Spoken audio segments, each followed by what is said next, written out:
Mientras callé, mi cuerpo se consumió y gemía todo el día. Mi fuerza se evaporó como agua al calor del verano. Finalmente te confesé todos mis pecados y ya no intenté ocultar mi culpa. Me dije, le confesaré mis rebeliones al Señor y tú me perdonaste, toda mi culpa desapareció. Salmo 32, 3 al 5. Muy buenas, ¿cómo estamos? Qué felicidad estar una vez más acá, todos juntos reunidos, un episodio más. ¿Cómo están? Ahora, no sé si lo notan, pero creció la familia. Creció la familia. Así al como fin somos 4. Al fin. Así como seguramente está creciendo del otro lado, acá también crece. Hoy sí podemos decir, hoy estamos todos, Hoy. Ustedes y bueno, Sí, y los cuatro sí, de sí, este sí. lado acompañándolos y disfrutando. Y sigan poniendo sillas, porque Vamos. Sí, se va a sí, seguir sí. agrandando el equipo. Por supuesto. Muy bien. ¿Qué Bueno, tal? ¿Cómo ahora no sé quién da la bienvenida, porque sé que ustedes se armaron su propia dinámica, pero bueno, gracias por estar, querido equipo. Está bueno ser un equipo de 4 porque no siempre podemos estar todos, pero siempre es una felicidad poder compartir este programa, Enfoque Psicoespiritual, acá con Jacobo, con Edina, con Ana, con Anita, ¿sí? Bueno, acá entre nosotros Jaco, Edi, Anita. Y como decía Edina recién, una gran familia junto al público, sí, que nos acompaña. Nos sentimos muy contentos porque justo estábamos compartiendo recién hace un ratito que nos sorprendemos cuando de pronto estamos en una actividad o en otra y nos dicen, te escuché Sí. el programa y sobre todo cuando nos dicen, bueno, esto me ayudó, aquello otro me dejó pensando. Bueno, nuestro objetivo es poder sumar un granito de arena en cada capítulo, en cada episodio para el bienestar psicoespiritual. Sí. Así es. ¿Y por dónde vamos ahora entonces, para hoy? ¿Por dónde vamos? Bueno, yo tengo una pequeña historia que escuché no hace tanto tiempo y me gustó, así que como introducción, como hace bastante no tenemos una historia, y es una Bien. historia cortita, sencilla, pero que la idea es esto, lo que dijiste Rodríguez, que nos deje pensando un poquito y más que nada en el tema del día de hoy. Alguna vez, y hace ya un tiempo, en algún lugar caminaban dos monjes tibetanos, de estos que meditan y hacen toda una vida muy que ronda en base a la meditación y a su culto y su espiritualidad. Iban volviendo hacia el lugar donde ellos vivían y a la orilla de un arroyo encuentran una mujer arrodillada, tendida en el suelo, llorando desconsoladamente.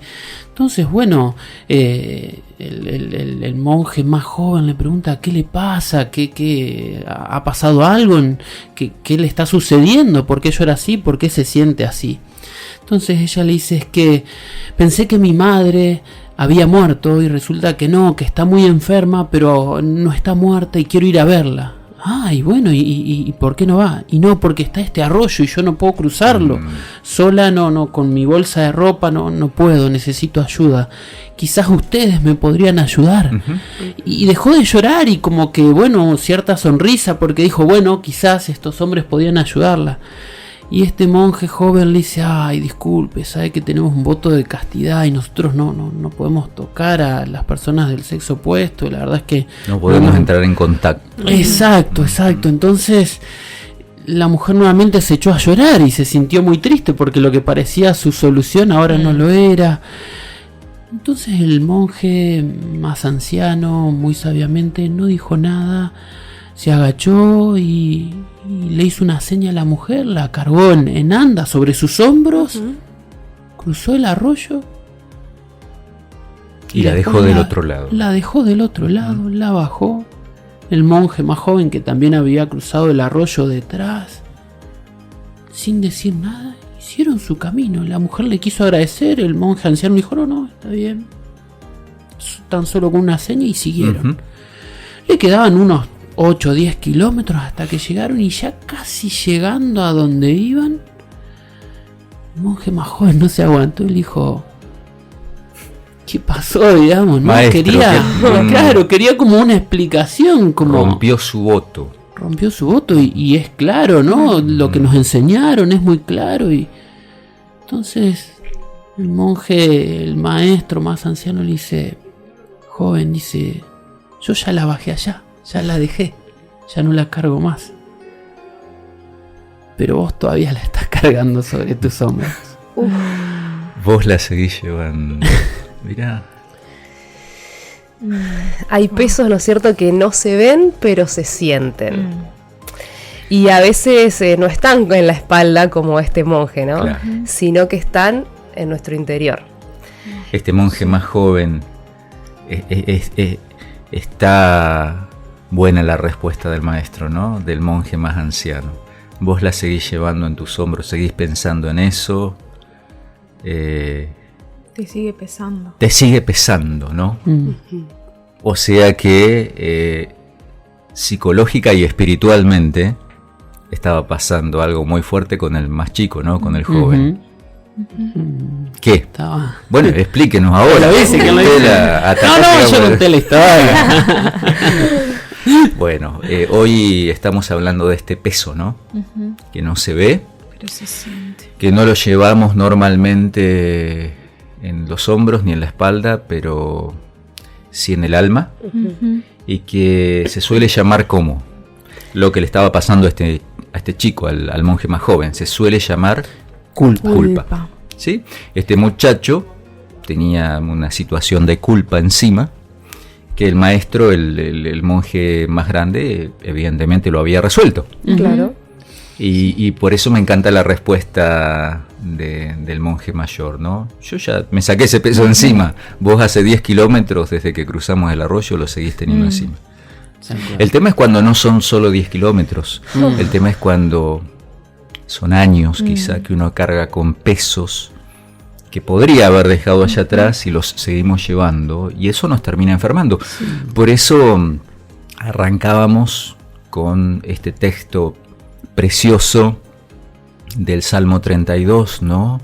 Donde el pensamiento es, si bien esta historia está buenísima y gracias a Jaco nos hace meditar, este texto de hace 3000 años, el Salmo 32, escrito en el 1000 a.C., es tremendamente profundo y va a la esencia, ¿no? Y actual. Y actual, a la vez actual. Leíamos que el autor de este salmo decía en ese momento, mientras callaba mi culpa, mientras no la resolvía, me deterioraba, ¿sí? Es muy fuerte el lenguaje, ¿no? Sí. Me desmoronaba, mi vida se iba secando. El cuerpo se consumía. Se consumía mi ser, mi cuerpo. Bueno, el efecto somático, Sí, totalmente. ¿sí? De algo psicoespiritual como es la culpa. Exacto. Y algo muy clave es que pueden ser como dos caminos, ¿no? Que seguramente lo vamos a seguir charlando más adelante, pero puede ser algo que nos haga revivir todo el tiempo este pasado o este acontecimiento, o puede ser el camino que nos enseñe algo y que podamos sacar realmente provecho de algo como esto. O sea que la culpa no necesariamente es negativa, entonces. Pues estás planteando eso, Edith. Sí. Que puede ser algo que nos aplaste o que nos muestre un camino. Sí. De hecho, yo diría que hay una parte que es necesaria. Ajá. A ver, ¿cómo sería eso? Y justamente, imagínense que no tuviéramos como un filtro moral y nunca nos daríamos cuenta de nuestros errores, estaríamos entrando en el capítulo anterior que habíamos hablado del narcisismo. Necesitamos un medidor que nos haga ver que cuando cometemos un error, dañamos a alguien o nos fallamos a nosotros mismos, sentir esa culpa que nos lleve a un arrepentimiento, ¿no? Claro. Ese sería como el camino positivo de la culpa, la parte funcional de la culpa. Es que de hecho creo que la culpa la puede representar, para que podamos entender un poquito más o seguir pensando en este mecanismo psicológico o psicoespiritual, sí, más exactamente, como una alarma. ¿Sí? Se la puede representar como una alarma. Cuando una alarma suena, está avisando de algo. Exacto. Ahora, alguien me explicó alguna vez y me gustó esa representación, que una alarma puede estar bien calibrada o descalibrada. Pensemos en la alarma del auto, ¿no? Si está bien calibrada, suena cuando tiene que sonar. Exacto. Porque me está avisando de un peligro real. Alguien quiere abrir el auto, lo golpearon, etc. No sé si a ustedes les habrá pasado alguna vez de tener una alarma mal calibrada en el auto. Qué tortura. Sí, dicen los especialistas, porque alguna vez consulté, que puede quedar calibrada muy finita. muy Ajá. sensible. Muy sensible. claro. Sí, muy finita, le dice, muy sensible. Que cualquier cosita Reacciona. la dispara. Y vos estás durmiendo 3 de la mañana y el gatito pasó a tocar con la cola el auto y te hizo saltar la alarma. Muy finita, muy sensible. O sea que la culpa, si no está bien regulada, puede saltar como a este chico, ¿no? A este monje joven de forma inadecuada. Pero tampoco es cuestión de decir desconecto la No, Claro, alarma del claro. auto, ya está, me Claro. cansó ¿Y no creen que eso un poco pasa? Bueno, ya me estoy yendo por otro lado y me estoy adelantando, Es que pero tiene muchas aristas sí, este solo tema. abro y cierro rapidito. Por ahí hay gente y hoy casi una moda de ya está, basta de culpa, desconectemos la alarma, ya Claro. sé feliz. Sí. Mm. Como enterrarlo y que quede ahí Ya abajo de está, la alfombra. ya está. A mí me hace recordar a una historia bíblica donde la culpa puede llegar a tener como dos caras de la moneda. Y es la historia de José y sus hermanos cuando lo venden y cuando van y le dicen al padre, mirá, fue una bestia del campo, ¿no? La que lo debe haber matado. Y yo me ponía a pensar en todos esos años en que los hermanos aguantaron eso ahí adentro sin decirle a ese padre que sufría tremendamente por la pérdida de ese hijo. Y yo digo, y por el otro lado esos hijos sopesando decir, ¿y si le decimos la verdad? No, lo matamos del susto, Claro. porque ¿cómo le vamos a decir que nosotros, siendo sus hijos, también lo vendimos? Era como que ahí la culpa era por los dos lados, era un peso tremendo, tremendo. Entonces, ¿cómo podemos diferenciar cuando la culpa está bien, cuando no, cuando es una culpa que no corresponde y que nos está haciendo mal? ¿Cómo diferenciar la culpa saludable, ¿sí?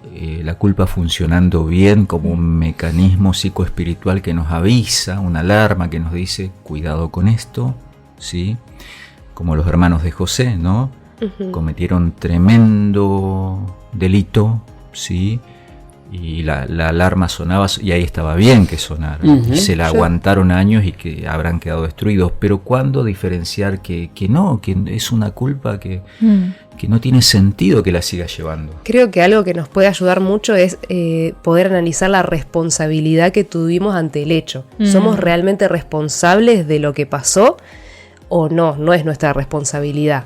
Porque esto de decir, bueno, no, lo desconecto y ya está, y no me voy a hacer cargo de las cosas que sí me equivoco. Eso puede ser como un Bien. factor que nos ayude a ver si realmente es una culpa saludable o no. ¿Somos responsables de esto Bien. que pasó? Saben que me gusta verlo también como si la culpa fuese una brújula, como una brújula interna que nos lleva a primero identificar el hecho, como dice Anita, y también a ver y corregir, enmendar esos errores que quizá cometí, que realmente es mi responsabilidad y que me lleva también a restablecer vínculos, a poder relacionarme de una mejor manera, más saludable con los otros y conmigo mismo. Y nos lleva también al aprendizaje, al crecimiento, un poco de hablar de empatía, de compasión, pero lo que decías, Rodri, cuando se va a una forma muy desmedida de sentir una culpa muy pesada, es como si estuviese atacando al yo. Porque en vez de pensar, y lo debemos escuchar en la clínica, de que hice algo mal o de que fue un error, empezamos a pensar de que yo soy un error, de que yo estoy mal. Entonces, en vez de atacar quizá al problema en sí o a enmendar esto, ataca directamente a la identidad de uno mismo. Y ahí es cuando realmente pesa, porque en vez de llevarme a poder solucionar algo y hacerlo de forma asertiva y positiva, podríamos decirlo, nos lleva a un peso realmente muy pesado. O sea que acá tenemos dos elementos muy importantes que nos han dado las chicas acerca de cómo ir separando culpa adecuada, culpa que corresponde, y culpa saludable, por lo tanto, de la culpa tóxica, la que cargo, disfuncional. Lo primero que decía Anita, pensar, bueno, a ver, ¿realmente soy responsable de esto que me pesa tanto y que me genera culpa? o me estoy cargando una mochila que no me corresponde. Evaluar sinceramente eso y de pronto si solo no me puedo dar cuenta, pedir ayuda para reflexionar sobre el tema, ¿no? Qué importante, siempre lo resaltamos, ¿no? Aquí en nuestro programa, aprender a pedir ayuda. Y segundo, lo que decía Eddie, si esa culpa que estoy sintiendo me lleva a poder, actuar, sí, enfrentar el problema, y esto está en vivo para que vean, sí, yo me atoro, salta el celular ahí con no sé qué, apague el celular. Quiero opinar también. Si la culpa me lleva a resolver, a enfrentar la situación, a pedir perdón si tengo que pedir perdón, a reparar hasta donde pueda reparar, a aprender. Estamos hablando de una culpa positiva, saludable, adecuada. En cambio, como decías, Eddie, si me congela, me aplasta esa sensación de culpa y ya siento que yo soy el problema y no lo que hice, y eso como leíamos, ¿no? En el texto al principio, me consume las energías y no me deja afrontar la situación y empezar a resolver. Estamos nuevamente ante una culpa disfuncional, tóxica, dañina, ¿no? Y creo que algo que también la diferencia, mientras hablabas, Rodri, pensaba que te estanca, que te paraliza, como que no te lleva a realizar una acción para la cual cambiar la situación, sino que te paraliza por completo. Hay una herramienta y lo hablaba con una paciente que se sentía muy culpable por cómo ella creía que era como mamá, por algunas decisiones que había tomado y ella entendía que eran decisiones equivocadas, y esto la llevó, y yo siempre juego me tomo esta licencia de mi poco inglés, porque el verbo to be en inglés es lo mismo, para ser o estar es lo mismo. Ahora nosotros en el castellano, y yo agradezco a Dios por eso, es diferente. No es lo mismo ser que estar. No es lo mismo estar equivocado que ser una equivocación.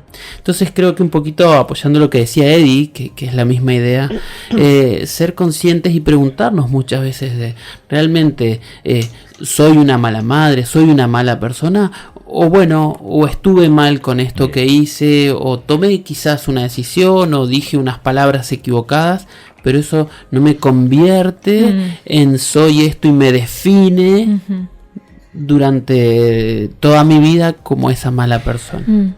Ahí entra algo, gracias Jaco, entra algo importantísimo que es desde la perspectiva espiritual, la gracia. ¿Sí? Desde la perspectiva psicológica, si se quiere, intentando separar cosas que no debiéramos separar, pero la existencia, si el milagro de estar vivo, me puedo equivocar, cometí un error, pero soy un milagro, porque la existencia es un milagro. Ahora, cuando vamos a la Biblia y a la ayuda psicológica de la Biblia, es maravilloso encontrar el concepto de gracia.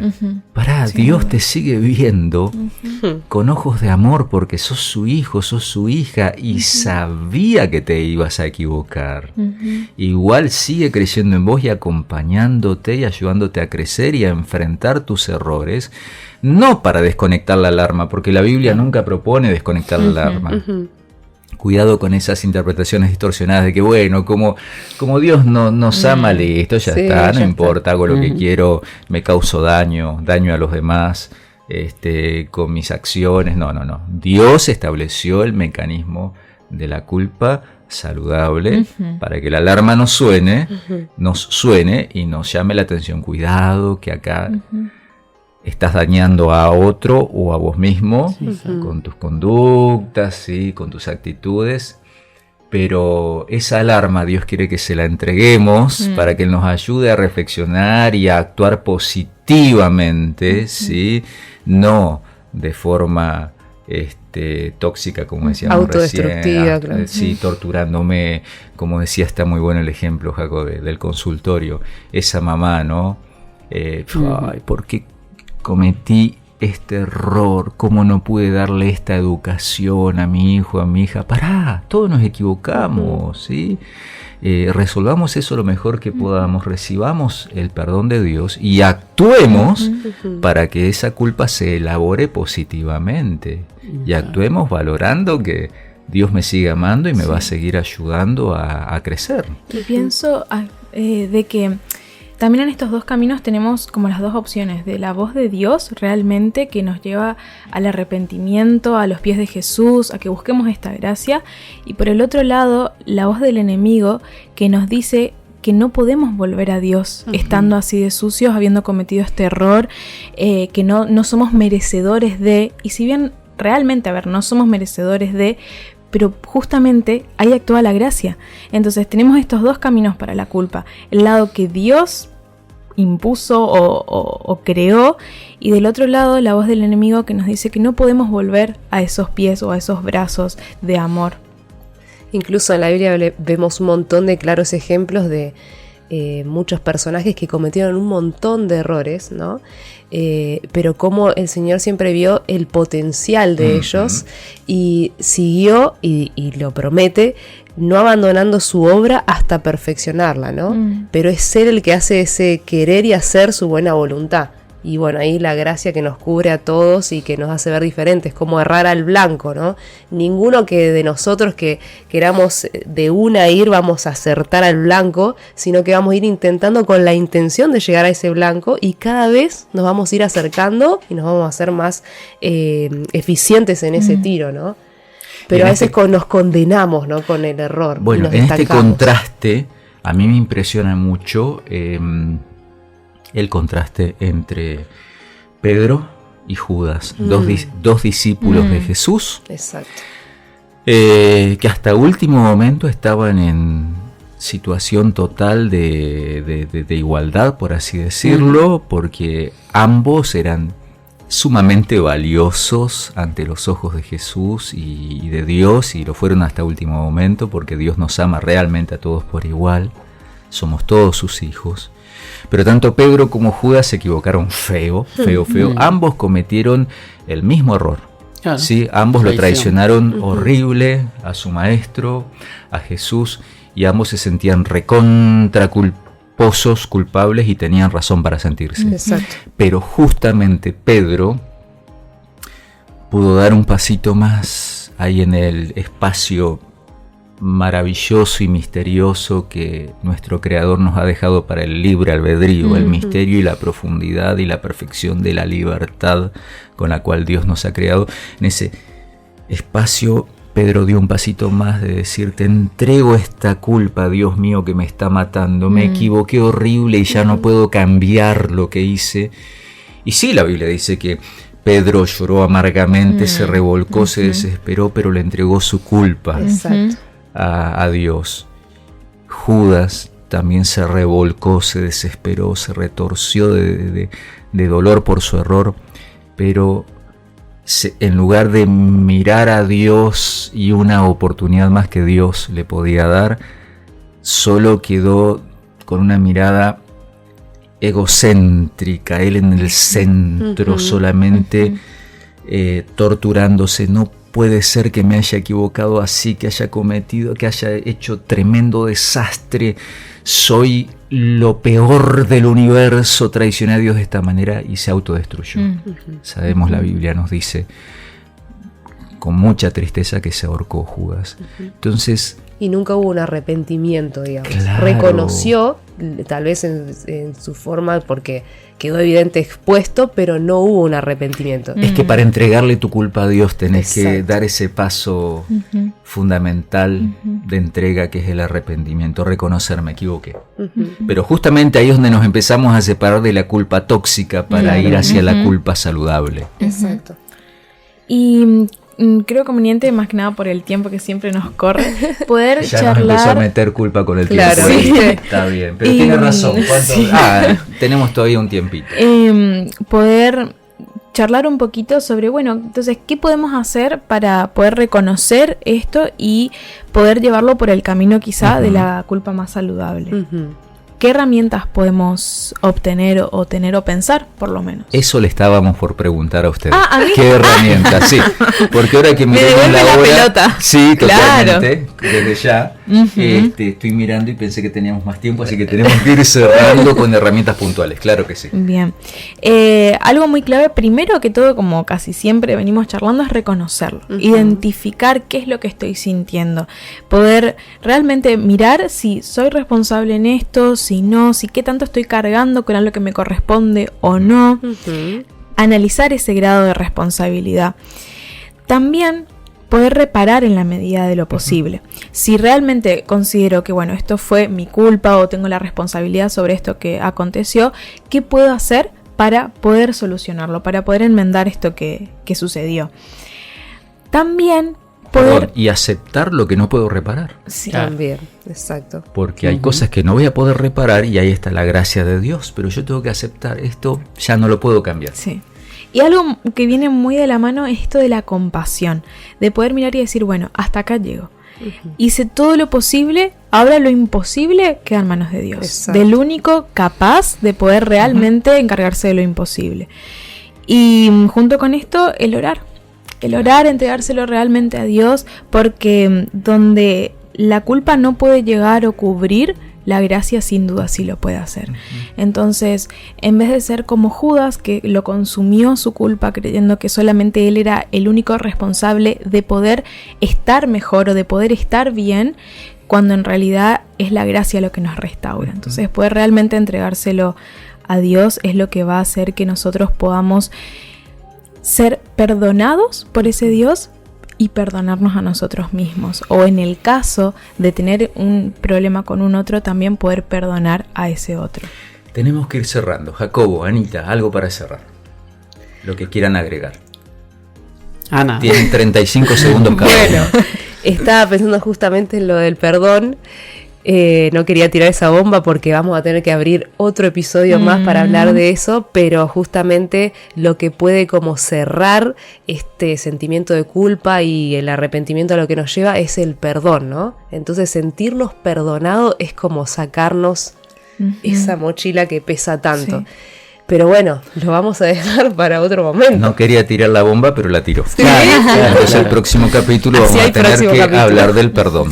Claro, así que bueno, para cerrar diríamos, si hay algo en tu mochila que te está pesando, no te pierdas el próximo episodio. Exacto. Porque algo para cerrar, que la culpa puede mostrarnos el camino, Sí. pero no significa que es un lugar donde tengamos que quedarnos. Bien, justamente es un camino, no un lugar muy bueno. Me gustó como frase para cerrar. La culpa muestra un camino, pero no es un lugar para quedarse allí, ¿no es cierto? Y bueno, entonces, próximo capítulo, el perdón. El perdón. ¿Sí? Así que nos encontramos en un próximo episodio para hablar del perdón. No Así se lo es. pierdan. Hasta la próxima. Nos Hasta la vemos. próxima.